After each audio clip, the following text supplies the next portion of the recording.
Hello students, class 11 accountancy unit 7 financial statement हमने start किया था, जिसमें हमने आपको फाइनेंशियल स्टेटमेंट के मीनिंग को समझाया।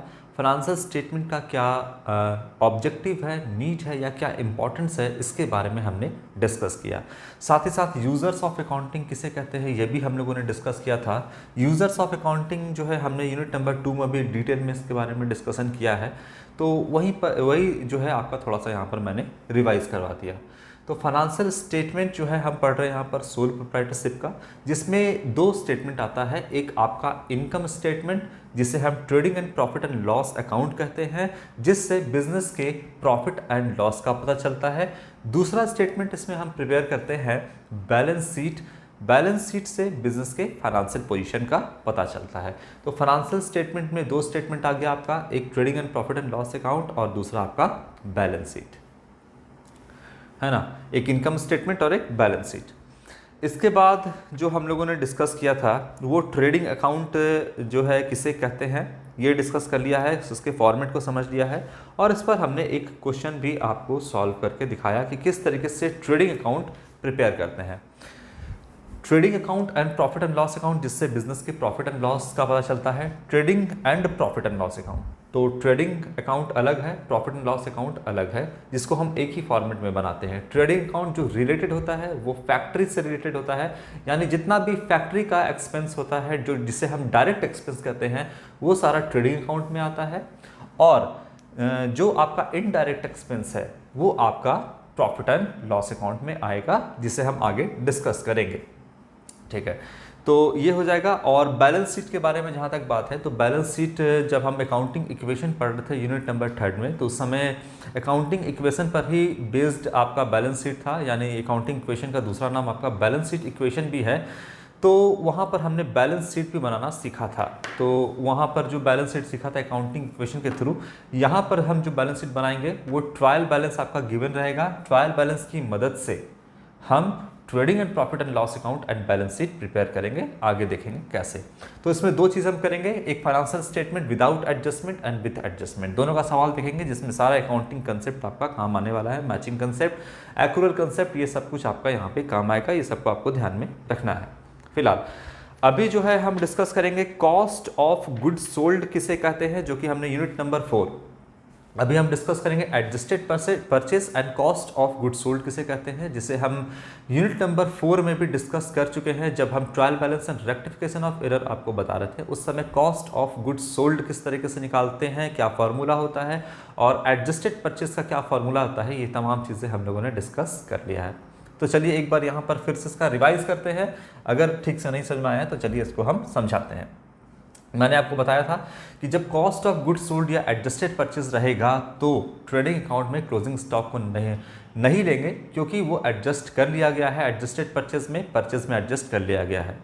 चलिए इसको हम समझते हैं। पहले सबसे पहले कॉस्ट ऑफ गुड्स सोल्ड किसे कहते हैं, क्या फॉर्मूला होता है। कॉस्ट ऑफ गुड्स सोल्ड, यानी जो आपने सामान बेचा है उस गुड्स का कॉस्ट क्या है, यानी लागत क्या है। जो सामान बेचा गया है, बेच दिया गया है, उस गुड्स का, उस सामान का कॉस्ट क्या है, ये हम इस फॉर्मूला से पता करते हैं। यानी कॉस्ट ऑफ गुड्स सोल्ड, जो सामान बेचा गया है उसकी लागत क्या है, कॉस्ट क्या है। चलिए अब यहाँ पर इसका क्या फॉर्मूला आता है, तो सबसे पहले आप ले लोगे इसमें opening stock. Opening stock closing stock पता है, साल के अंत में जो बचता है क्लोजिंग स्टॉक, वही करंट ईयर के लिए या अगले साल के लिए बनता है ओपनिंग स्टॉक। तो सबसे पहले आप इसमें ले लोगे ओपनिंग स्टॉक, जो ट्रेडिंग अकाउंट के डेबिट साइड में दिखाते हैं। सबसे पहला क्या होता है, ओपनिंग स्टॉक, ध्यान में रखिएगा। इसके बाद करोगे आप परचेज, हम लिख देते हैं यहाँ पे नेट परचेज।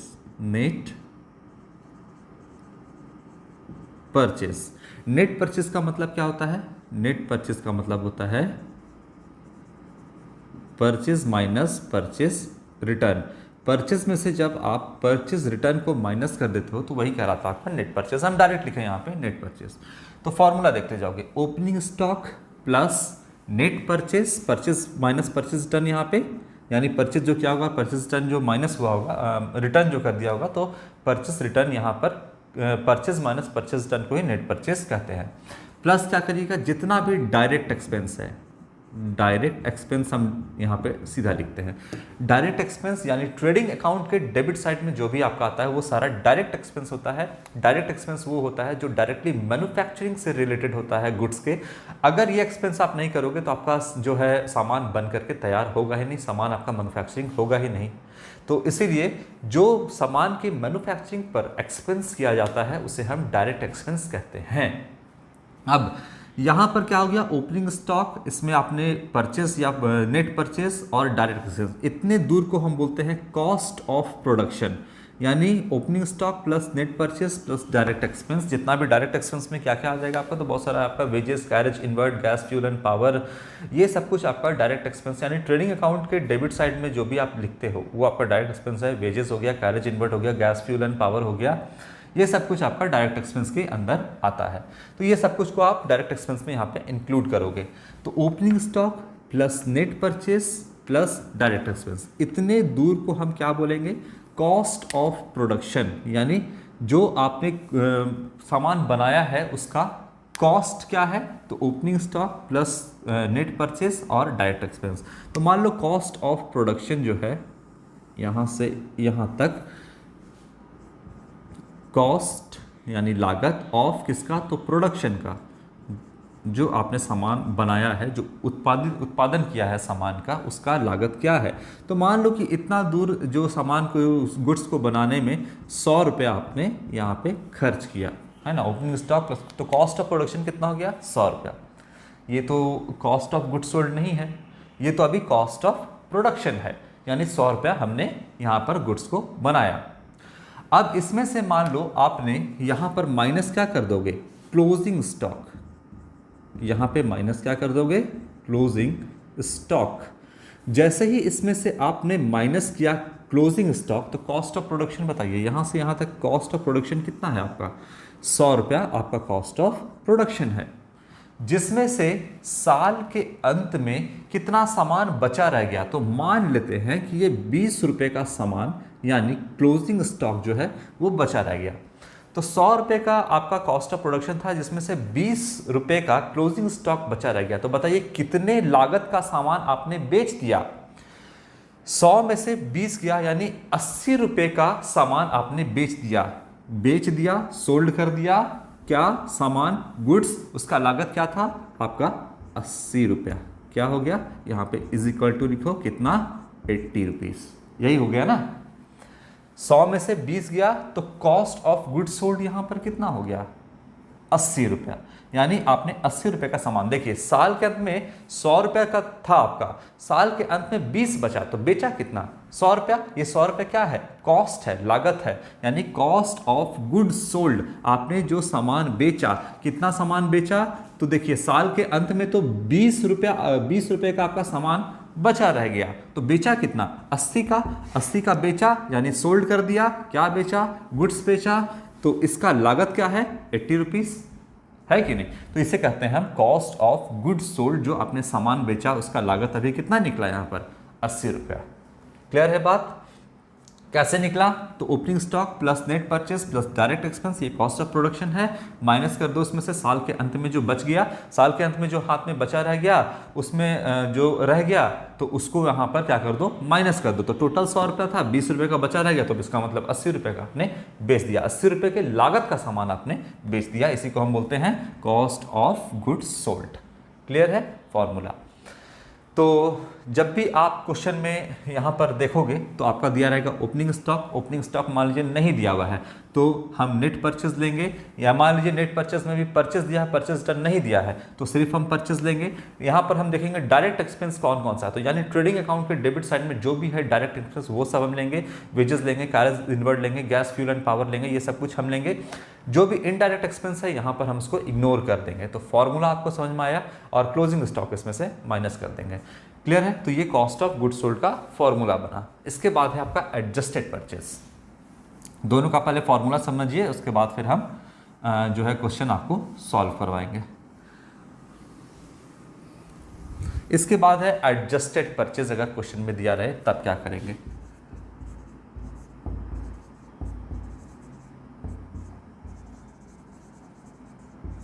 एडजस्टेड परचेज दिया रहेगा तो इसका क्या फॉर्मूला आता है, देखिए यही है आपका, सेम चीज़ है, यहाँ पे सिर्फ डायरेक्ट एक्सपेंस नहीं होगा, ओपनिंग स्टॉक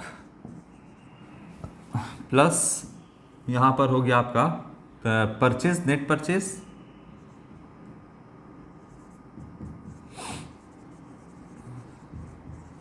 ठीक है, और लेस कर देंगे, डायरेक्ट एक्सपेंस यहाँ पे नहीं होगा, यहाँ पे क्या कर देंगे, क्लोजिंग स्टॉक, ये लिखेंगे, ठीक है। ओपनिंग स्टॉक प्लस यहाँ पर हम लिखेंगे नेट परचेज और लेस कर देंगे क्लोजिंग स्टॉक। तो यहाँ पर क्या मिसिंग है, सिर्फ डायरेक्ट एक्सपेंस यहाँ पे नहीं होगा। तो याद रखिएगा कि आपका जब से COGS, इसको शॉर्टकट में बोलते हैं COGS, ऐसे COGS दिया रहेगा आपका, तो opening stock, net purchase, direct expense, less closing stock, ठीक है, ये हो जाएगा। और एडजस्टेड परचेज में ओपनिंग स्टॉक, इसमें लेंगे नेट परचेज, नेट परचेज में परचेज माइनस परचेज डन और लेस क्लोजिंग स्टॉक। ये जब दिया रहेगा, मान लीजिए डायरेक्टली आपका क्वेश्चन में दिया रहेगा COGS या net purchase, sorry adjusted purchase रहेगा, तब हम ट्रेडिंग अकाउंट के में आपका क्या जो क्लोजिंग स्टॉक है वो नहीं लेंगे, ठीक है, क्योंकि यहाँ पर हम इसको क्या कर दिए हैं, एडजस्ट कर दिए हैं, माइनस कर दिए हैं। तो COGS दिया रहेगा या एडजस्टेड परचेस दिया रहेगा तो हम ट्रेडिंग अकाउंट में जो है आपका क्लोजिंग स्टॉक नहीं आएगा, ठीक है। चलिए, आपको फॉर्मूला समझ में आया। अब हम आते हैं क्वेश्चन पर, दोनों का फॉर्मूला समझा दिए हैं, अब हम आते हैं क्वेश्चन पर। जैसे जैसे क्वेश्चन अब बोलता जाएगा, एग्जाम्पल नंबर यहाँ पे 2 पहले हम देखते हैं। कहता है from the following information prepare the trading account for the year ended 31 मार्च 2019। तो यहाँ पर 31 मार्च 2019 को बोलता है कि ट्रेडिंग अकाउंट यहाँ पे प्रिपेयर करना है।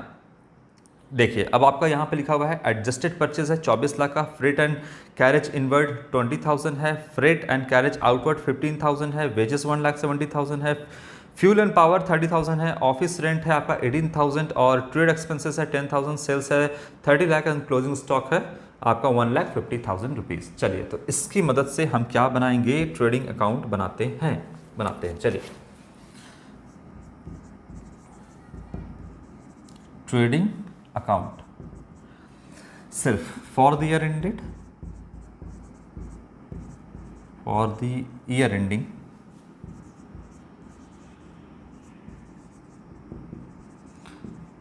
31 मार्च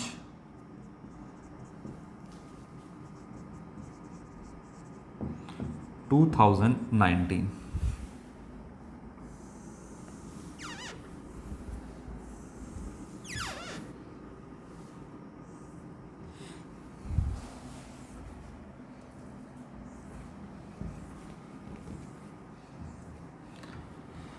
क्रेडिट साइड ये हो जाएगा आपका डेबिट साइड।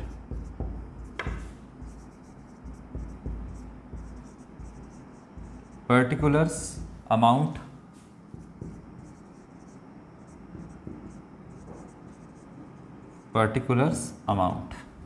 चलिए,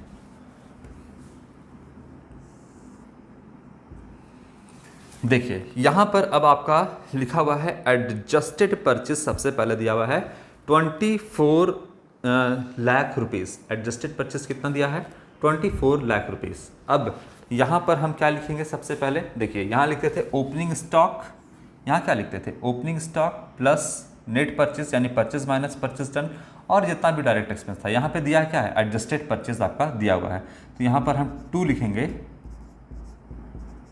एडजस्टेड परचेज। अगर एडजस्टेड परचेज है तो इसमें क्या होगा, opening stock plus net purchase less closing stock आपका यहाँ पर होगा। तो देखिए यहाँ पर एडजस्टेड परचेज कितना है, 24 लाख रुपीज़, तो हम यहाँ पर लिखेंगे 24 लाख रुपीज़, लिख दिए। अच्छा, इसके बाद मान लीजिए आपका अलग से दे देता है क्वेश्चन में, मान लो यहाँ पर अलग से आपका दे देता है ओपनिंग स्टॉक, फिर से दे देता है, तो क्या हम लेंगे ओपनिंग स्टॉक? मान लीजिए अलग से ओपनिंग स्टॉक दे दिया तो क्या हम लेंगे? नहीं लेंगे, क्योंकि वो एडजस्टेड परचेज में ही आ गया, ठीक है। फिर दे दिया है आपका क्लोजिंग स्टॉक। तो क्या हम क्लोजिंग स्टॉक लेंगे? देखिए ना, एडजस्टेड परचेज का मतलब ही होता है ओपनिंग स्टॉक, नेट परचेज और क्लोजिंग स्टॉक। तो इसमें सब कुछ जो हम एडजस्ट कर दिए हैं, इसलिए हम इसको बोले हैं एडजस्टेड परचेज। मतलब आपका ओपनिंग स्टॉक भी इसमें है, नेट परचेज भी है, और उसमें से हम क्लोजिंग स्टॉक भी जो है यहाँ पर हम हटा दिए हैं, लेस कर दिए हैं। तो ये सारे चीज़ों को हम दोबारा अगर दिया रहे क्वेश्चन में तो नहीं लेंगे। इसके बाद आपका क्या दिया हुआ है? देखिए, फ्रेट है एंड कैरेज इनवर्ड है। ये डायरेक्ट एक्सपेंस है, आउटवर्ड नहीं है, इनवर्ड है। यानी जो कैरेज दे रहे हैं, जो फ्रेट दे रहे हैं, वो फैक्ट्री तक लाने का ये सारा भाड़ा आप दे रहे हैं। तो ये आपका डायरेक्ट एक्सपेंस है। और बताइए, जब एडजस्टेड परचेज दिया हुआ है यहाँ पर, तो क्या हम यहाँ पर जो आपका फ्रेट है या कैरेज इनवर्ड है, यहाँ पर हम लेंगे या नहीं लेंगे? सोच के देखिए, एडजस्टेड परचेज दिया है तो यहाँ पर हम जो भी आपका डायरेक्ट एक्सपेंस दिया रहेगा उसको हम लेंगे, क्योंकि एडजस्टेड परचेज में कहीं भी आपका डायरेक्ट एक्सपेंस नहीं है। एडजस्टेड परचेज के फॉर्मूला में डायरेक्ट एक्सपेंस है क्या? नहीं है। तो डायरेक्ट एक्सपेंस नहीं है तो हम जितना भी डायरेक्ट एक्सपेंस होता है ट्रेडिंग में उसको लेंगे, क्योंकि डायरेक्ट एक्सपेंस नहीं दिया गया है। अगर एडजस्टेड परचेज की जगह आपका क्या दिया रहता? कॉस्ट ऑफ गुड्स सोल्ड दिया रहता, तब हम यहाँ पे लिखते हैं कॉस्ट ऑफ गुड्स सोल्ड। मान लीजिए 24 लाख दिया रहता तो 24 लाख रुपए हम यहाँ पे लिखते हैं। और फिर आपके क्वेश्चन में दिया रहता क्या? दिया रहता फ्रेट एंड कैरेज इनवर्ड, दिया रहता वेजेस, दिया रहता जितना भी डायरेक्ट एक्सपेंस दिया रहता। तो क्या हम दोबारा लिखते? नहीं लिखते। क्यों नहीं लिखते? क्योंकि इसमें डायरेक्ट एक्सपेंस भी आता है, इसलिए नहीं लिखते। और क्या क्लोजिंग स्टॉक लिखते? वो भी नहीं लिखते, क्योंकि वो भी हमने एडजस्ट कर दिया है, माइनस कर दिया है। ठीक है, तो अगर यहाँ पर COGS दिया रहता तो डायरेक्ट एक्सपेंस हम नहीं लेते, है ना? क्यों? क्योंकि इसमें ऑलरेडी डायरेक्ट एक्सपेंस भी ऐड कर दिया गया है। लेकिन बताइए, यहाँ पर क्या दिया है? एडजस्टेड परचेज दिया है। कहीं भी डायरेक्ट एक्सपेंस है? नहीं दिया है। तो डायरेक्ट एक्सपेंस हमको यहाँ पर लेना होगा, तो हम लेंगे यहाँ पर freight and carriage inward. Freight and carriage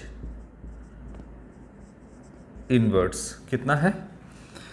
ये है आपका अमाउंट 20,000 रुपीज़। चलो, इसके बाद क्या है? Freight and carriage outward.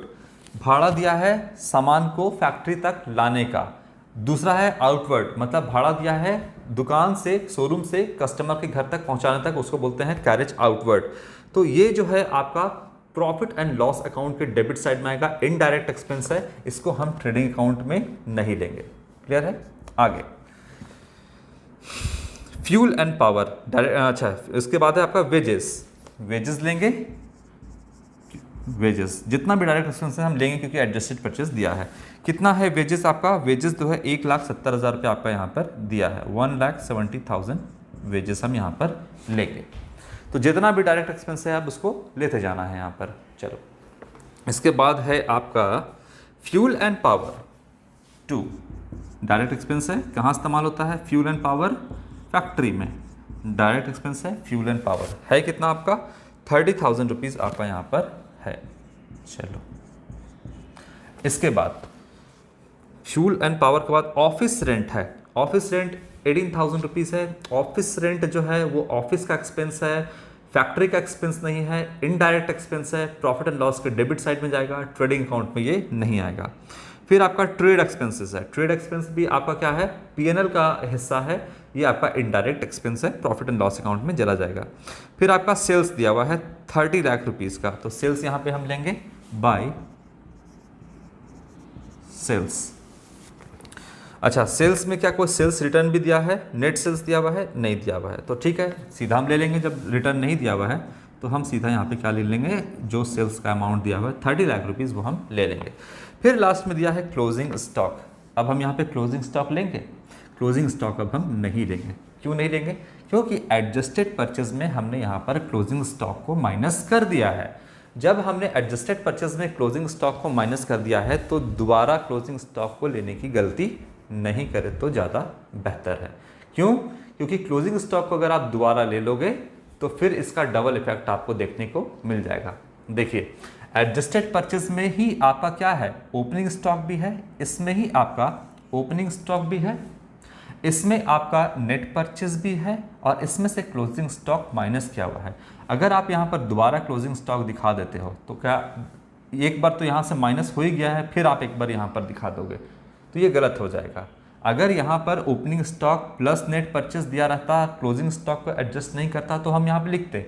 यहाँ पर तो हम ऑलरेडी परचेस से एडजस्ट कर दिए हैं, मतलब माइनस कर दिए हैं परचेस से, तो दोबारा अगर हम यहाँ पर क्लोजिंग स्टॉक लेंगे तो इसका डुअल इफेक्ट आपको देखने को मिल जाएगा, जो कि गलत हो जाएगा। ठीक है, तो यहाँ पर चूंकि हम एडजस्ट कर दिए हैं परचेस से। बताइए क्लोजिंग स्टॉक जो बचता है वो किससे बचता है? वो परचेस का ही भाग है। आपने सामान खरीदा है, साल के अंत में सामान बच गया तो वही तो क्लोजिंग स्टॉक है, तो वो परचेस का ही हिस्सा होता है क्लोजिंग स्टॉक, जो कि हमने एडजस्ट कर दिया है। तो बार बार हम यहाँ पे क्लोजिंग स्टॉक नहीं लेंगे। क्लियर है? अब जो है टोटल आपका सेल्स यहाँ पर करोगे तो 30 लाख हो गया। यहाँ पर आप लिखते हैं 30 लाख रुपीज़, ये आया। अब इसमें से जितना भी डायरेक्ट एक्सपेंसेस है उसको हम लेस कर देंगे। 24 लाख, 20,000, 1,70,000 और 30,000। तो ग्रॉस प्रॉफिट आपका यहाँ पर के निकल के आएगा 3,80,000 रुपये का। 3,80,000 का क्या आया? Gross profit. यहाँ पे आप लिखिए ग्रॉस, जिसको जीपी भी लिखते हैं शॉर्टकट में, ग्रॉस प्रॉफिट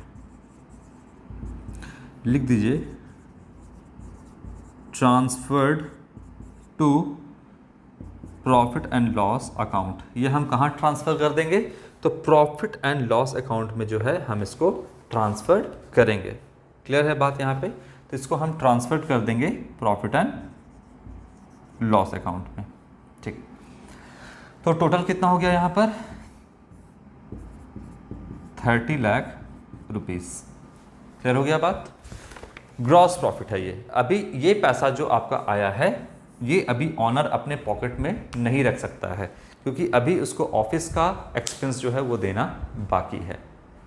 यहाँ तक क्लियर है? तो सारा फॉर्मूला आपको मैंने यहाँ पे बता दिया है। एडजस्टेड परचेज रहेगा यहाँ पर इसी क्वेश्चन में, आप ध्यान दीजिएगा, समझाते हैं।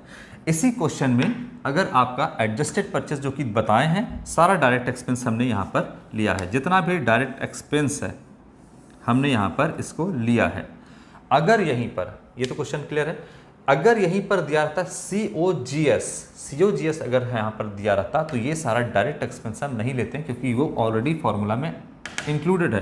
तो यहाँ क्या लिखते हैं? सीधा हम COGS, यहाँ सेल्स लिखते हैं, क्लोजिंग स्टॉक यहाँ भी नहीं आता। तो यहाँ पे COGS, बाकी ये सब कुछ लेने की ज़रूरत नहीं थी। यहाँ पर हम क्लोजिंग स्टॉक भी नहीं लेते हैं। तो क्या क्या लेते हैं इसमें? COGS दिया रहता वो ले लेते हैं, ये सब कुछ हम नहीं लेते। सेल्स को लेते क्योंकि इसमें सेल्स कहीं नहीं आ रहा है, और यहाँ पर क्लोजिंग स्टॉक भी हम नहीं लेते, क्योंकि देखिए यहाँ भी माइनस है, वहाँ भी माइनस, तो क्लोजिंग स्टॉक नहीं लेते यहाँ पे।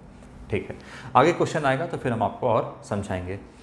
तो दोनों फार्मूला आपको समझ में आया गया, और एक हमने आपको जो है इस पर क्वेश्चन भी सॉल्व करके दिखाया। नेक्स्ट वीडियो में हम कुछ और क्वेश्चन आपका सॉल्व करेंगे। कुछ फार्मूला टाइप का भी आपका सारा सवाल जो है बेस्ड है कि COGS, ग्रॉस प्रॉफिट कैसे निकालेंगे, कॉस्ट ऑफ गुड्स कैसे निकालेंगे, एडजस्टेड परचेज कैसे निकालेंगे। तो ये सारा चीज़ जो है हम कैलकुलेट करना सीखेंगे। क्या क्या है आपका? COGS है, कॉस्ट ऑफ गुड्स सोल्ड जो है आपको कैलकुलेट करना है, ग्रॉस प्रॉफिट देगा कैलकुलेट करने के लिए, फिर आपको कभी कभी इसमें दे देगा क्लोजिंग स्टॉक भी किस तरीके से कैलकुलेट करना है, वो भी आपको दे देगा। तो अलग अलग तरीके से आपको क्वेश्चन देगा, सारे क्वेश्चन को हम यहाँ पे सॉल्व करेंगे। तो आज के लिए इतना ही, थैंक यू।